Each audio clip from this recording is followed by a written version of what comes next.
Dalam kondisi sekarang saya berharap pemerintah satu, kontrol impor dari luar. Jaga pasar domestik kita.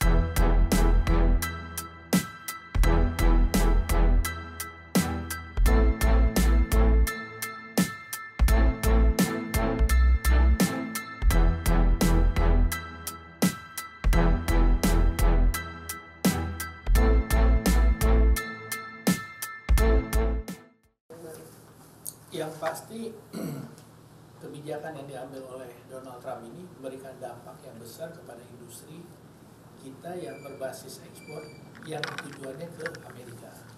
Misalnya seperti mebel, tekstil, ya, maupun yang produk-produk lain. Nah ini dampaknya kenapa besar itu kenapa? Karena ini perusahaan ini menyangkut yang menengah kecil ke bawah.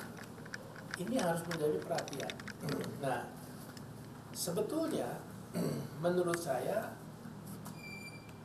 pemerintah kalau sejak waktu zaman COVID dulu sudah melihat bahwa ada ancaman karena COVID, mestinya ini juga sudah bisa kita atasi mestinya. Ya, nah, kita kan belum, saya kurang melihat ada apa sih langkah pemerintah untuk mengatasi perubahan-perubahan ataupun apa saja yang terjadi di global ini sendiri. Itu yang saya lihat belum jalan. Oleh karena itu, pemerintah harus mengevaluasi, melihat, jangan kita pikir ekspor itu ya bisnis. Pemerintah harus fokus bagaimana kita bisa menjadi pemenang di pasar global. Harus punya sense seperti itu. Jangan melepas, yang penting kita sudah ekspor, kita di lapangan kerja.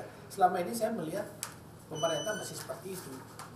Bukan kita bagaimana untuk menjadi juara di negara itu sendiri. Ini yang menurut saya kita harus evaluasi secara besar sekarang ini. Udah 2 kali loh, waktu COVID juga demikian, sekarang terjadi lagi. Saya lihat begini deh, dalam kondisi sekarang saya berharap pemerintah satu, kontrol impor dari luar.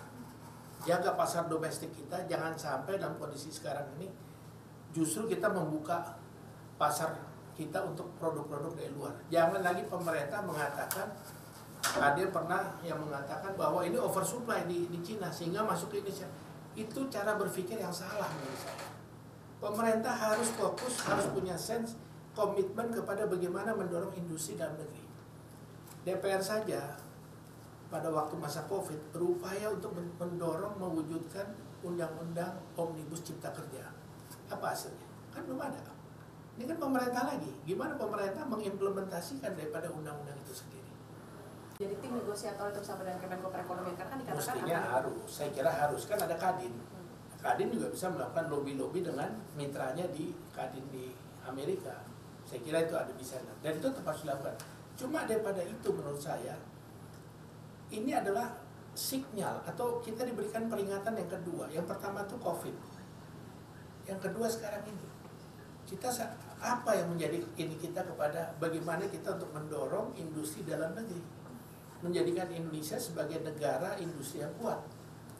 Sekarang kan kita dengar selalu adanya deindustrialisasi. Bagaimana kok untuk menjawab deindustrialisasi itu sendiri? Nah ini harus dilakukan berkoordinasi antara Kementerian Perindustrian, Perdagangan, mungkin juga dengan Keuangan maupun dengan UMKM ataupun dengan kementerian yang terkait lainnya.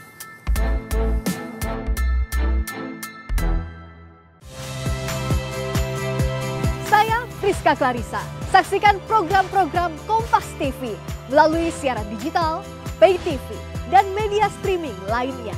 Kompas TV, independen, terpercaya.